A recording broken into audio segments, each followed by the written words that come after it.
But ESPN, I'm going to read it just so you guys can see it and hear it for yourselves as well.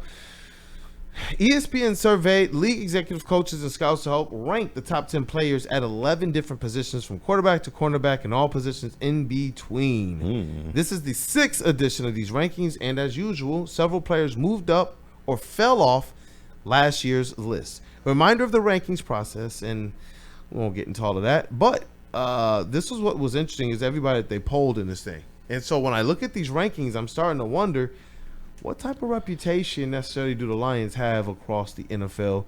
But before we get into this thing, does anybody want to take a guess, if you haven't seen the list, at where the Detroit Lions safeties are going to be on the top 10 safeties in the NFL? KJ, have you seen the list? I haven't. You haven't? Where do you think they got our guys, man? They better have us top 5 at least. If you don't want to put us 1, we got to be in the top 5. But if I had to guess, they probably got us like 6 or 7 or some shit like that. No, because it's a top 10. Where do you think they got Branch? Where do you think they got Kerby? Oh, individuals? Yeah, individually. The whole room. Branch is probably 10th, and Kerby is probably in the top 5. Huh. What about you, Mr. JB Smooth?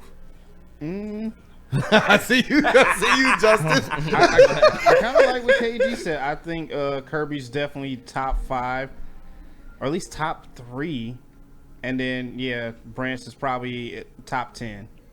If Kerby not top 5, you know what the fuck that is. But go ahead. Will it be what up though? It's out of my element on this one, but I'll give him top 6. Top 6. Hey, you know what? Let's go ahead and reveal that list. JB Smooth, if you can look into the Slack as well, you'll see we got number 1 up there. Do we reveal the whole list, or do you want to go one by one? You can reveal the whole list. We'll reveal the whole list then. You know what? The top 10 in order. They got Kyle Hamilton of the Baltimore Ravens. His highest ranking 1, lowest ranking 2. Last year he was number 2, so he moves up the list. Brian Branch comes in at number 2. Yes, sir. Wow. Okay. Last year's ranking was honorable mention. So he wasn't even ranked. Number 3. Go ahead. Go ahead. No, I hear Flannel already arguing with me about this one, but I don't care. Xavier McKinney. Boo. Green Bay Packers. Boo this man. Number 4. Jesse Bates III of the Atlanta Falcons. And number 5, our guy Kerby Joseph. To round out the top 10, they got number 6, Derwin James Jr. of the Chargers. Antoine Winfield Jr., famously of that drive-by stiff arm by Jahmyr Gibbs. Yep. Budda Baker, Arizona Cardinals. Mika Fitzpatrick of Miami Dolphins. And Julian Love of the Seattle Seahawks to round out the top 10. And they got some honorable mentions, which is funny here. C.J. Gardner-Johnson wound up getting mentioned. Yeah. Honorable mentions. I thought he had a good year last year. Heck of a year last year. And I thought they would play recency bias and have Kerby ranked over Brian Branch. That's why I was so off on my prediction. But it's good to see. Both of them in the top 5. Both of them in the top 5. I was expecting something bad. So. It just still feels a little dirty to me, man. With Kerby Joseph, everything that he's done now for a couple of years of being a ball hawk in the red zone. Yeah. I don't know how they weight or value that, but teams have tested him in that red zone, and he's literally taken away touchdowns at the greatest rate in the NFL over the last 2 years. Yeah. That's why I'm just like, how do people really weight that? But shout out to Brian Branch for getting his love from unranked to number 2. So Kyle Hamilton was number 1? Yeah. Okay. So yeah, I'm not. I don't think anyone's arguing that one. Absolutely. But there is an argument that can be made based on the season that Kerby You know had. what? Talk to me, man. Based on the season that Kerby had, he put up Ed Reed like numbers. Even he probably, like I said, this was. We started really, hearing national media even start to make that comparison last year. Yeah, no, he had a really, really good season. We don't see seasons like that anymore from safeties, and even Kyle Hamilton. Not disputing his status, but you don't see seasons like that Kerby had last year. So there's an argument that can be made as to him being the number 1. But if you want to go just off technicals, I guess you would put Kyle Hamilton up there because Kerby isn't the most refined safety. But you believe he is definitely underrated at number 5 on this one? Kirby? Yeah. Yeah. Because they got to be on Xavier and McKinney and Jesse Xavier Bates. McKinney could kick rocks. Yeah. Like Kerby Joseph should be. I would put him in Brian Branch's spot, to be honest with you. Wow. And I would move Branch to 5. Wow. Yeah. That's just based interesting. on last year. Now, going forward, the trajectory of Brian Branch, I think he will surpass a Kerby Joseph, just because you can utilize him all over the field. But just going off what we saw last year, I would put Kerby above Brian Branch. I would move him to that 2 spot. Let me throw you a couple things, all right? More interceptions. Kerby Joseph over Xavier McKinney. Better completion percentage against. Kerby Joseph, 44%. Xavier McKinney, 73%. Air yards allowed. 209 for Kerby Joseph, 408 for Xavier McKinney. I don't know what I'm looking at here, but to me, I'm looking at a better season by Kerby Joseph than Xavier McKinney. Yeah. I don't know. Yep. I might be crazy, but also the stats back up my opinion. So And check this out though. As I'm understanding how to read this, Xavier McKinney's ranking, right? So out of all the people they polled, all these executives in the league and personnel and such and scouts, the highest ranking that he got, number 1, his lowest ranking out of all those people, 10. So everybody in the league believes he's top 10. Think about this with Kerby Joseph. This is what weighed him down. His highest ranking, 2. His lowest ranking, somebody marked him unranked. Jesus. Get the fuck out of here. Put it back up, JB Smooth. bro, no. Put it back up, JB Smooth. That's insane. Last year's bro. ranking was NA. He That's wasn't hate. there. Not honorable mention, not anything. That's what I'm saying. Like man. this, Hey, that's a little hey, weird. hey. There it goes right there. It shows the highest ranking and the lowest ranking as it relates to the How vote. the fuck do you leave That's him what I'm unranked? talking He had about. double-digit interceptions. That's Yeah, correct. he had double-digit interceptions, and let's compare him to Jesse Bates. Jesse Bates had 4 interceptions last year, and his completion percentage against was 70% completion percentage compared to 44% for Kerby Joseph with where's the air yards? 190 air yards, which is very similar to Kerby Joseph. Yeah. Kerby Joseph had 209. So, I mean, the same in air yards, but that completion percentage is abysmal. 70% completion percentage? Hell, the Kerby Joseph wouldn't let up 60%. Not at all. I don't know, and that just speaks to the ball ability of how good Kerby Joseph is as a ball hawk. Yeah. You cannot throw in his direction. You can't. An under 50% completion percentage clip is insane when you're talking about a safety. And then, I don't know, man. I think that they just don't understand the value of Over either of 70 these guys people voted in this, bro. because they think that they are so dependent on each other, but they're not. They're not They at play all. completely solo. Aside themselves, yes, they're a great duo and they complement each other in a great way. But at the end of the day, they are playing 2 completely different parts of the field, and they're not necessarily helping each other. Where I think that, I don't know, I think that they're disrespecting Kerby and Brian Branch after the seasons they just have. I understand they're both top 5 and they both deserve to be there, but they both deserve to honestly be in the top 3. It's definitely first world problems. JB Smooth, for the people at home, let's start with the Kerby Joseph one, if you don't mind reading off just some of the bits and the pieces of this thing. You don't even have to start with the first part of that, but like where it starts with, I think, his ball production. Oh, yeah. I got you.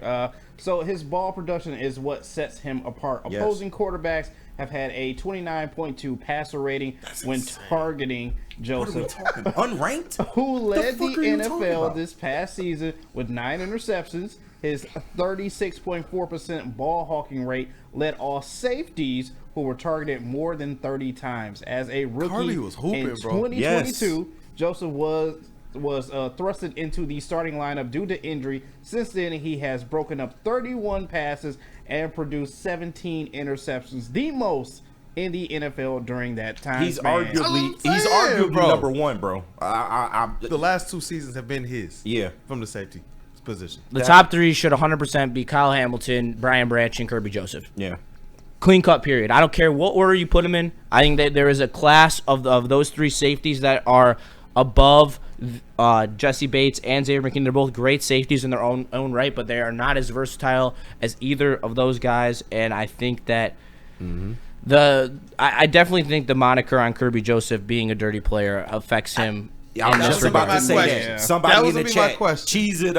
Cheese it 851 in the chat. Shout out to you. Yeah, I think the dirty player moniker is affecting Kirby's ranking, and that could very well be the case. Do you guys man. think it's going to affect him at all? It hasn't. It hasn't No, to this point. no. Like He the loves it. league hasn't done anything. You just got to keep balling. Fuck Yeah, it. They he think loves you dirty. it. Just keep balling.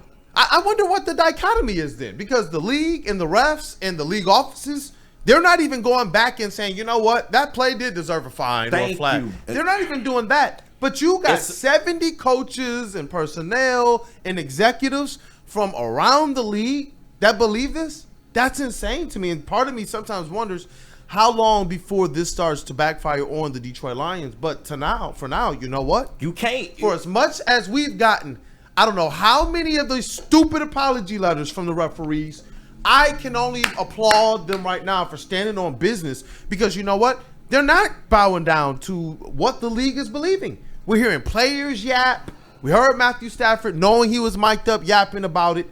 We know that they said that people sent stuff into the league, and the league is standing on business saying, this is football. Sack up. Play the game. Like, I absolutely love that. But it sucks to see that it hurts him and stuff like this. But you know what? It didn't hurt him with Brad Holmes, because maybe I should have let you read the first part of it. Because you know what? We know how the Lions feel about him. Read that first part, JB Smooth. I got you. Last summer, the top 10 received a call from someone close to Joseph inquiring about why he did not receive a single vote in the 2024 safety pool. 12 months later, he's a top 5 safety and the highest paid player at his position after signing a 4-year, $86 million contract extension in April. Shout out, man. And that's crazy. So they are hearing about this type of stuff. And I get it, especially when it's from the people in the league who are supposed to be the ones that assess you. Yeah. And that's why I'm glad, man, this team has proven. We talked about it earlier, man. Bulletin board material in the past, we tell these guys, shh, don't look at that stuff. You guys don't get tripped up. But Kerby Joseph went out there, stood on business. He was looking for macaroni and cheese out there, man. I'm not even going to say his name. Mm-hmm. I will, man. Shout out to Kraft Macaroni and Cheese. Right. But where was he at after the game? Just quiet. That's what I'm talking about. Where was he at during the game? I mean, he did an okay game. I remember Flannel was standing up for him, but we saw what Kerby Joseph did, man. So I agree with you, man. No matter how you want to put the order, I do believe Kyle Hamilton for right now is that number one, but I do believe that Branch and Kerbs, they deserve a good shot at number 2 and number 3. I think that they're going to prove that this season, no doubt.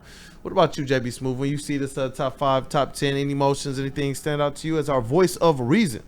I mean, it's still crazy about the just going unranked last year and then now having him at 5. I don't know. I really would like to have seen him at least in Branch's spot here, but I can see the potential that Branch has a little bit more than Kerby, but still at the same time, I definitely would have liked to seen Kerby at Branch's spot here. Just flip-flop those two, and I think we're fine. This whole Xavier McKinney, I don't even know why. What in the world? He's 3, but hey, I don't make the poll. I don't rank these guys. He should be 5. In there with that. He should be 5. Because no, Xavier McKinney is damn good. Like, because I know Flannel Sam is at home somewhere kicking the fucking wall. Like, I always tell him, like, okay, he's good, but he's not our guy. Right, he's not. Right. No, I get that. But no, Xavier McKinney, he deserves to be top 5. I would just have him 5. If we compare him to everybody else, but he's damn good. Don't get me wrong, but yo, the league loves him, man. Look who he played highest for. Rank was number 1. His lowest was 10. That's insane, bro. Look who he played for, though. The fucking Packers, man. The NFL's historic fucking babyface.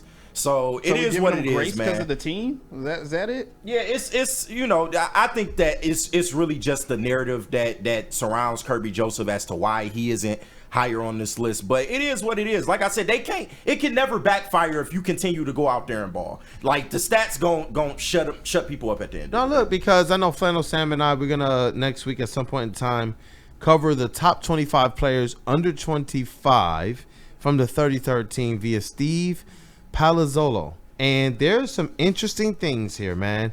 Some very interesting things. I don't want to spoil it, but I will give away one.